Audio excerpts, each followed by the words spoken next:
Hi all, today we're looking at the interventionist supply-side policies. We will see how they work and also some examples that will be useful for you to know in your Paper 1 exam. The idea of supply-side policies is to increase the potential output of an economy.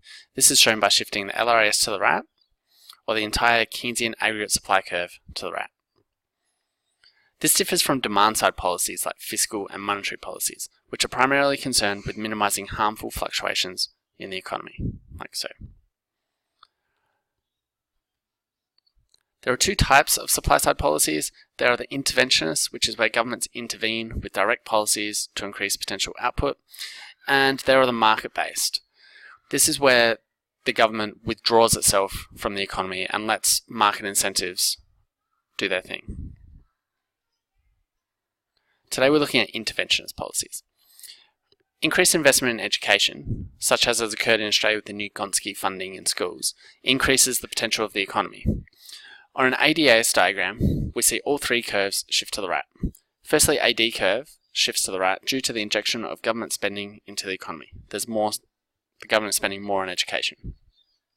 When the presumably better educated young people start working in society, this will mean the economy has better skills, therefore more productivity, shifting the LRAS curve to the right.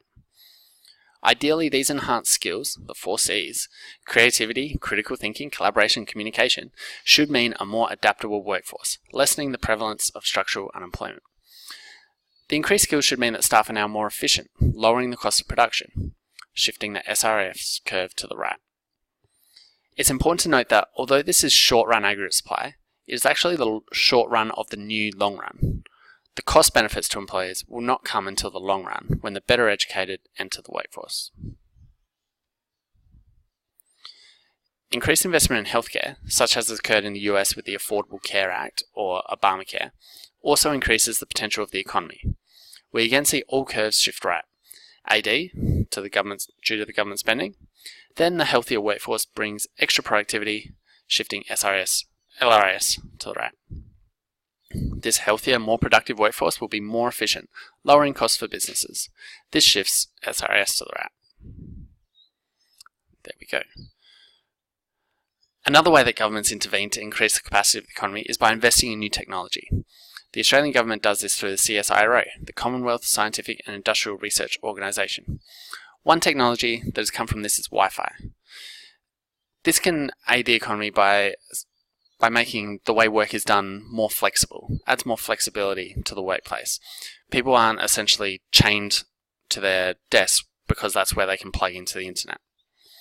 This should increase the productivity in the economy, shifting LRAS over to the right.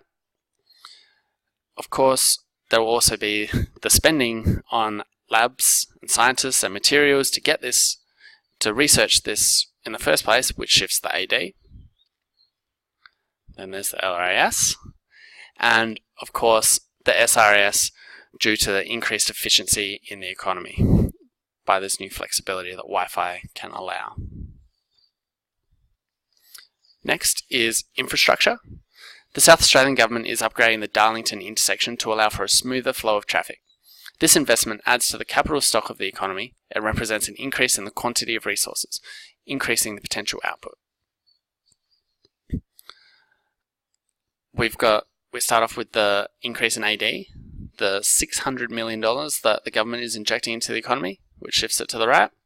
Then only on completion does the LRAS shift, as well as the SRS, as there are now quicker commute times and less wear and tear on vehicles, lowering costs for businesses. Then there are business support schemes. These can help infant industries with some of their teething problems. Get it? Infants, teething. An example of this was Japan providing assistance to its semiconductor industry in the 1980s. Subsidies and other preferential treatment allowed the industry to grow and become a world leader. The subsidies lowered the cost of production, shifting the SRS, and this induced much investment because of the extra money they had, shifting AD to the right. Once the industry could grow, it could be seen that LRAS increases too as the economy has become capable of producing more than it could in the past.